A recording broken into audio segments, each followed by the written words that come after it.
Welcome to Beyond Belief, the place where we explore faith, not as a rule book, but as a journey. A journey through questions, through doubts, through those moments where belief collides with real life. Because sometimes the most powerful truths aren't the ones we memorize. They're the ones that change how we live. Here we go beyond religion, beyond surface answers, and discover the deeper story of God. So wherever you're listening from, driving to work, walking through a difficult season, or simply searching for something real, you belong here. Have you ever won an argument and immediately felt like you lost something? You proved your point, you had the facts, you even had the Bible verse ready. But when the conversation ended, the relationship felt colder, and a quiet thought crept in. Maybe winning wasn't the goal. Today, we're talking about something uncomfortable. Because sometimes being right can still be wrong. And the Apostle Paul explains why. Here we explore the deeper questions of faith and life. And today's episode centers on a simple but powerful truth. Knowledge wins arguments, but love builds people. And what Paul says in 1 Corinthians chapter 8 turns our instincts upside down. He writes, "Knowledge puffs up, but love builds up." Years ago, I was in a theological debate. One of those conversations Christians love to have. You know the type. Someone raises a topic and suddenly everyone is quoting verses, pulling out arguments, trying to prove their point. And I remember thinking, I've got this. I had studied the topic, I knew the arguments, I had the verses memorized. So I explained my position, clearly, logically, confidently. And one by one, I dismantled the other person's argument. When the conversation ended, I felt victorious. I had won. But later that evening, something kept bothering me. The look on the other person's face. Not anger, not frustration, just hurt. And that's when the realization hit me. I won the argument, but I lost the moment. And the more I thought about it, the more uncomfortable the truth became. Because if I'm honest, I didn't just want to explain the truth, I wanted to win. I wanted to feel smarter, more prepared, more theologically correct. And somewhere along the way, my goal quietly shifted. It wasn't about helping someone grow. It was about proving I was right. And that's the subtle trap Paul is warning about. Because knowledge can do something dangerous to the human heart. It can make us feel superior, like we're standing a little higher, seeing a little clearer, understanding a little more. But love does the opposite. Love kneels down. Love listens. Love cares more about the person in front of us than the argument we're trying to win.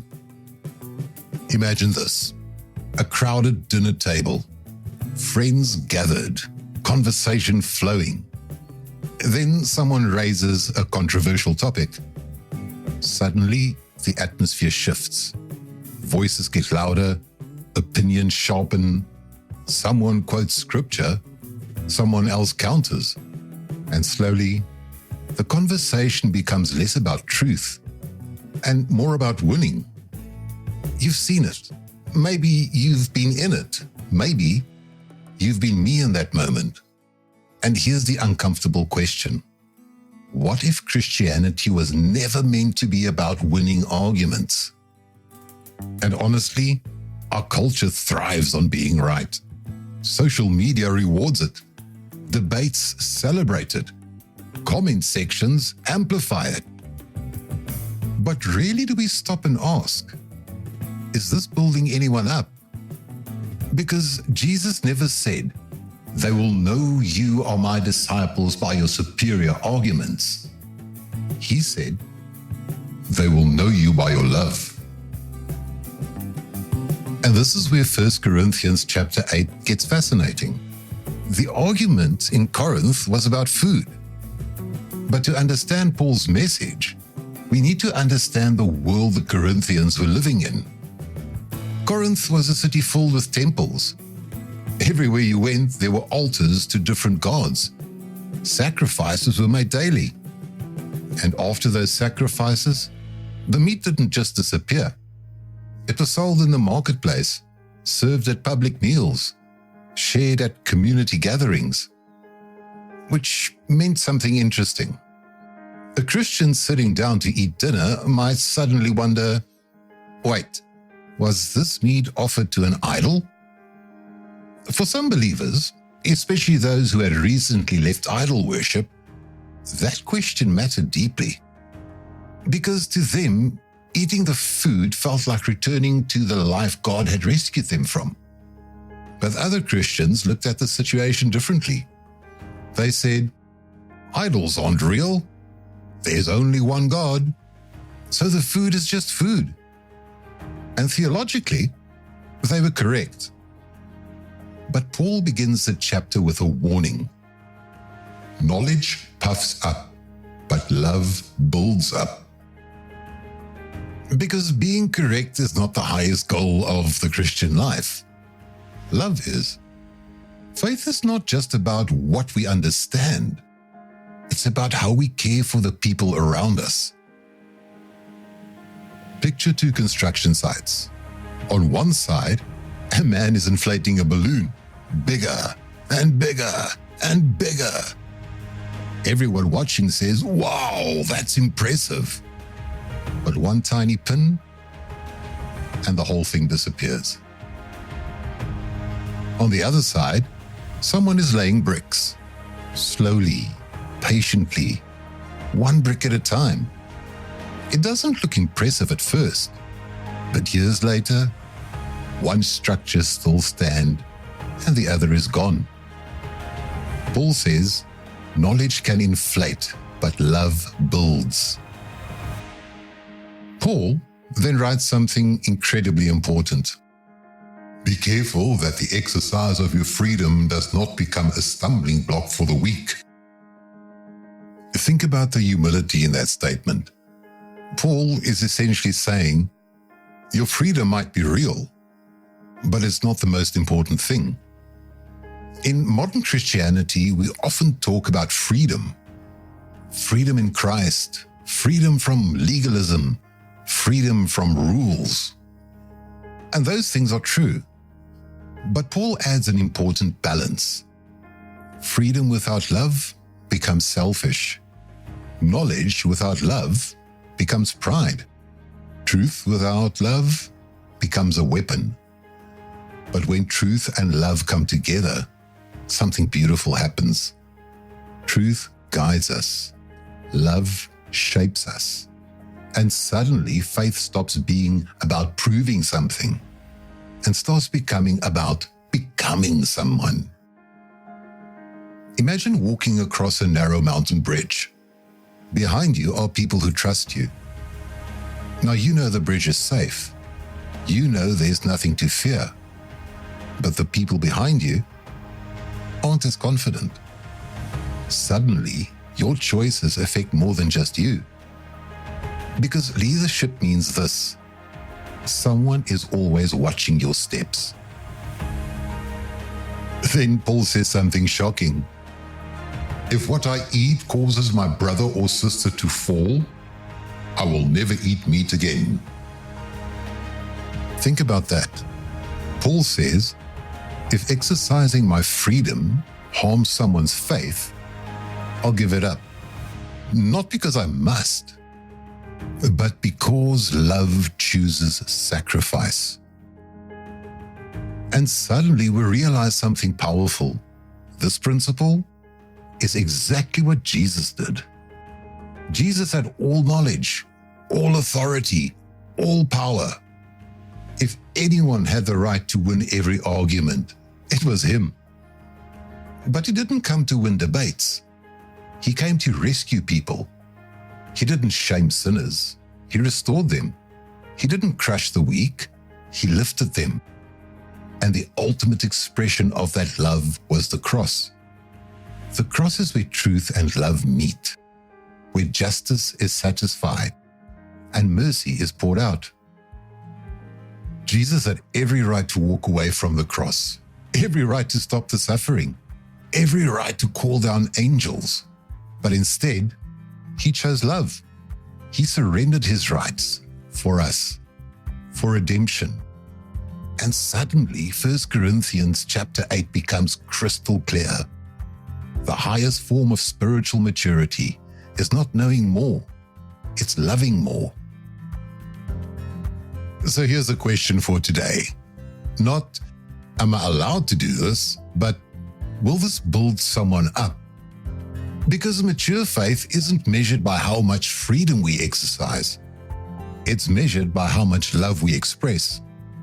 Maybe it shows up in church disagreements, music styles, worship preference, theology debates, where people stop seeing each other as brothers and sisters and start seeing each other as opponents. Maybe it shows up in family conversations, where someone asks a difficult question about faith, and instead of listening, we immediately prepare our defense. Maybe it shows up on social media. You know you're right. You know you could destroy the argument, but you also know it will start a fight that helps no one. Love sometimes asks, is proving my point worth hurting this person? So remember these truths. Knowledge makes a point, but love makes a difference. Being right impresses people, but being loving transforms people. Knowledge can make you sound impressive, but love is what makes you look like Jesus. Christian maturity isn't measured by how much you know. It's measured by how much you love. Imagine a church like this, where people care less about proving themselves right and more about lifting others up. Imagine conversations filled with grace, disagreements filled with humility, a community where love is louder than opinion. That kind of faith would change the world. Before your next argument, before your next post, before your next response, ask one question. Will this build someone up? This week, choose love over being right. One conversation, one disagreement, one moment. Because that's where the heart of Jesus lives. Sometimes the greatest act of spiritual maturity is not speaking the final word. It's choosing the better one. Love. So, may your knowledge grow deep, but may your love grow deeper. May your words build bridges, not walls. And may your life reflect the sacrificial love of Jesus. Thank you for listening to Beyond Belief.